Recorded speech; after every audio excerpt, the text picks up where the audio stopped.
There's no proof. Well, they started out telling me that, okay? But now some of the newer guys, even a local guy here in Calhoun Falls, he told me and my current 18-year-old grandson, he said, I'm not disputing the cats are not here. He said, there's probably a few here, but there's not a big population. And I said, well, and he said, if they were, you would find them like hid on the side of the road like a deer. And I said, no. I said, the deer, you know, there's so many more deer in this 80 square miles for one cat. You know, and the cat, he or she, the cat's real secretive, shy, and they don't necessarily want you to see them. That's the reason you don't see them that often.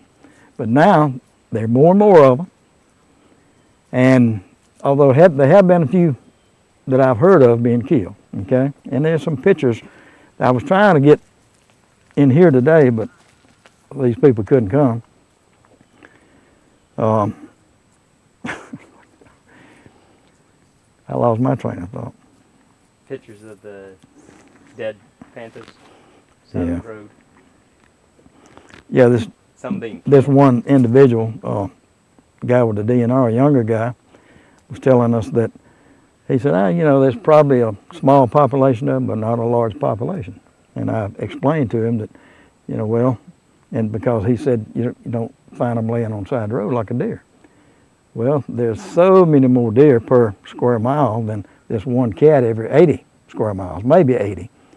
And it might be that they're getting to be more and more, and they're less than 80. But that's based on just my little investigation that I've been doing for about 5 years now, as far as trying to study up on them. And I talk to everybody that I can, you know.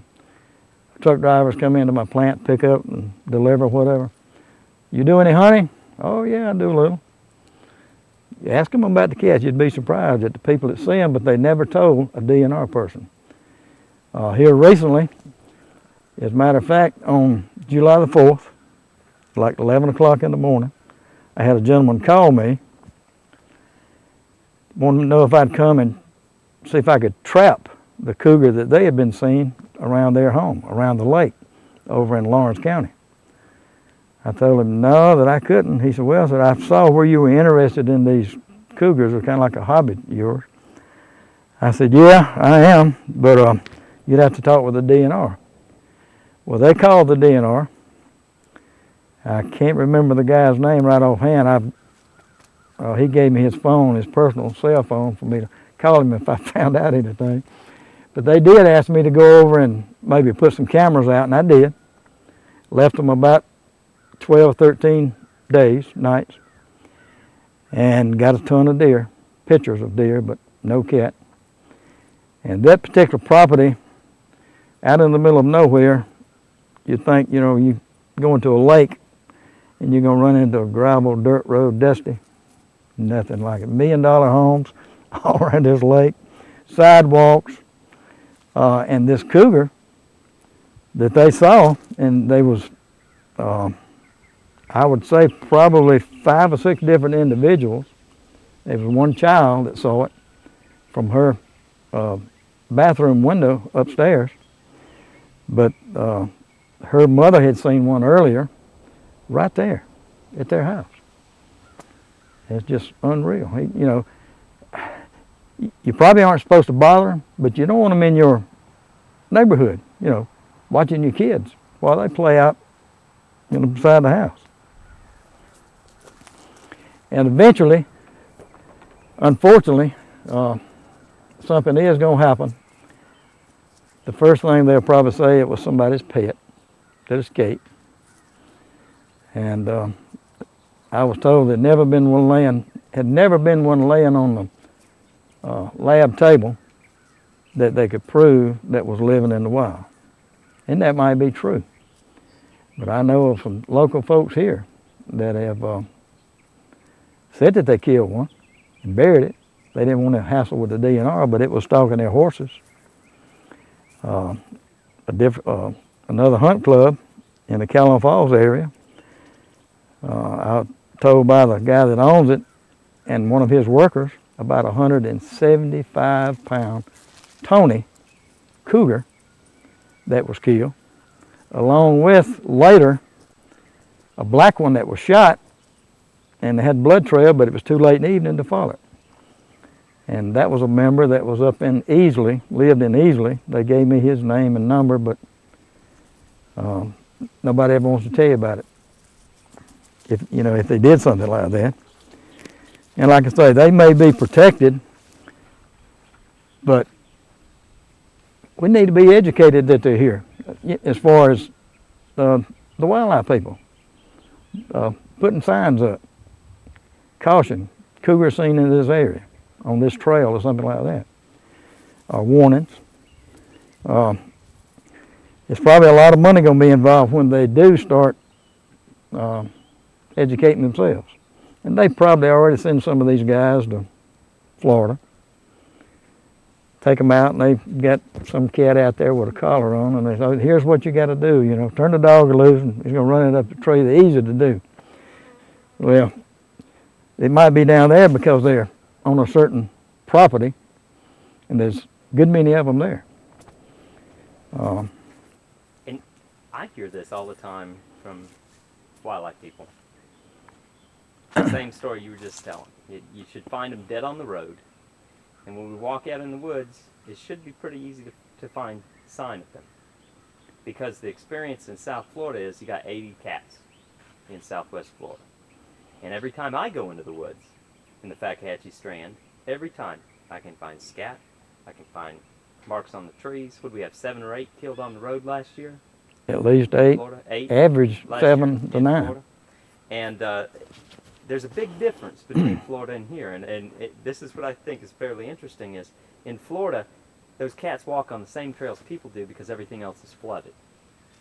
So the Fakahatchee Strand, the wildlife moves on the tram roads. You go through there.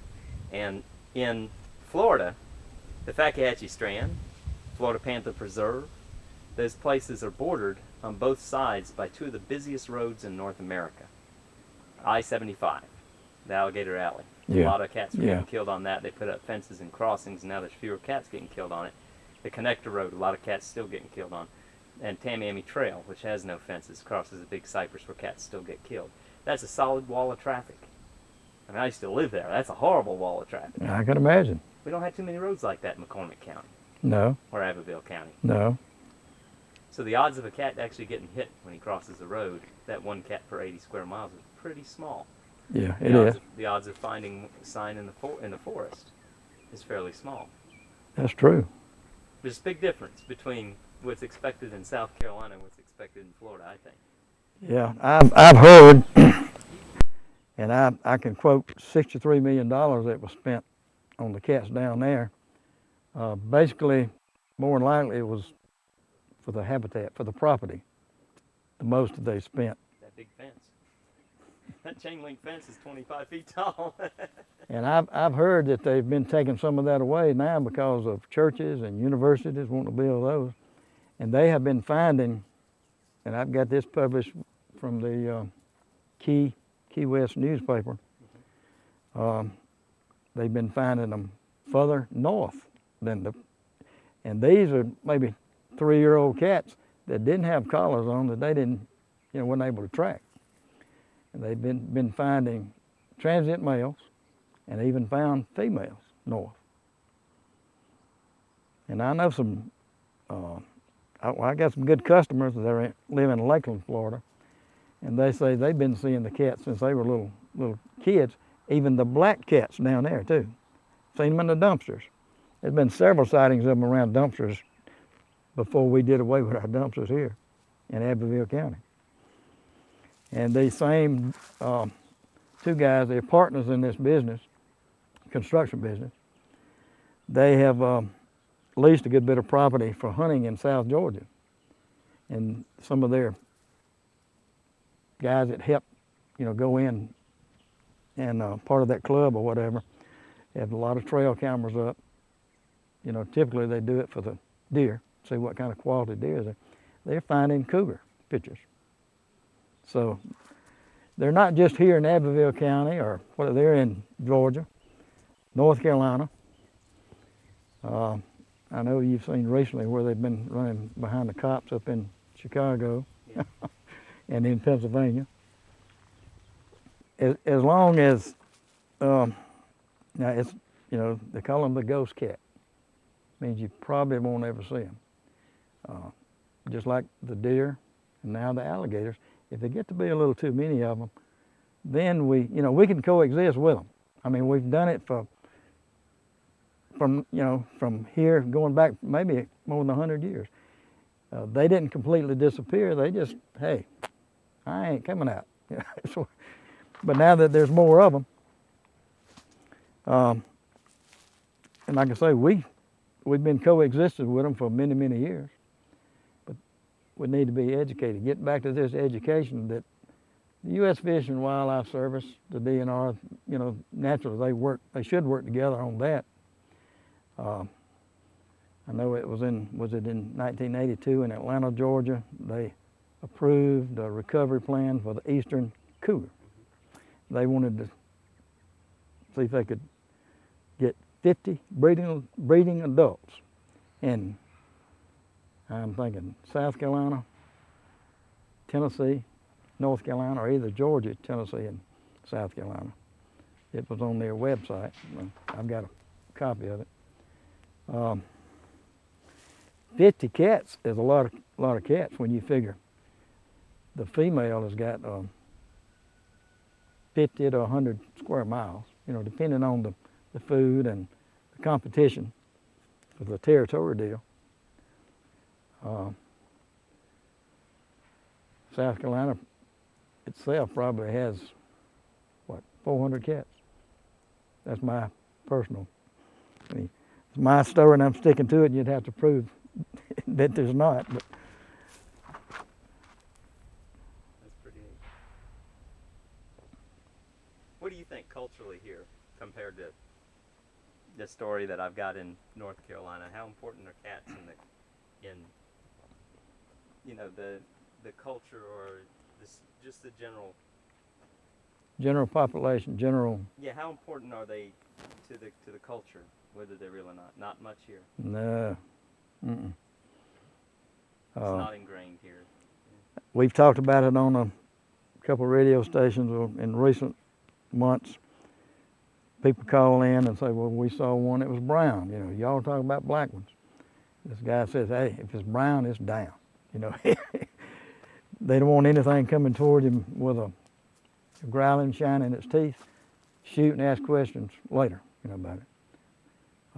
Some people, I've heard some people say that, we've never heard of them. If they're there, leave them alone.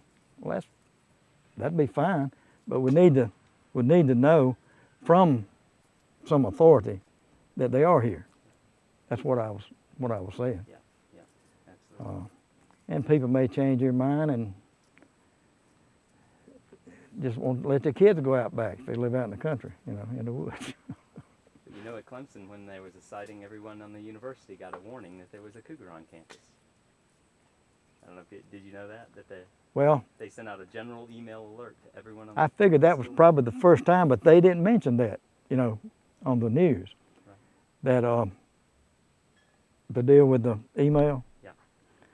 On the cell phones or whatever too, I guess. Yeah, they sent it on cell phone too. But there was another one that happened up there where they sent out a warning for these human predators, I think. Yeah. They mentioned that. They didn't mention anything about on the news, TV news.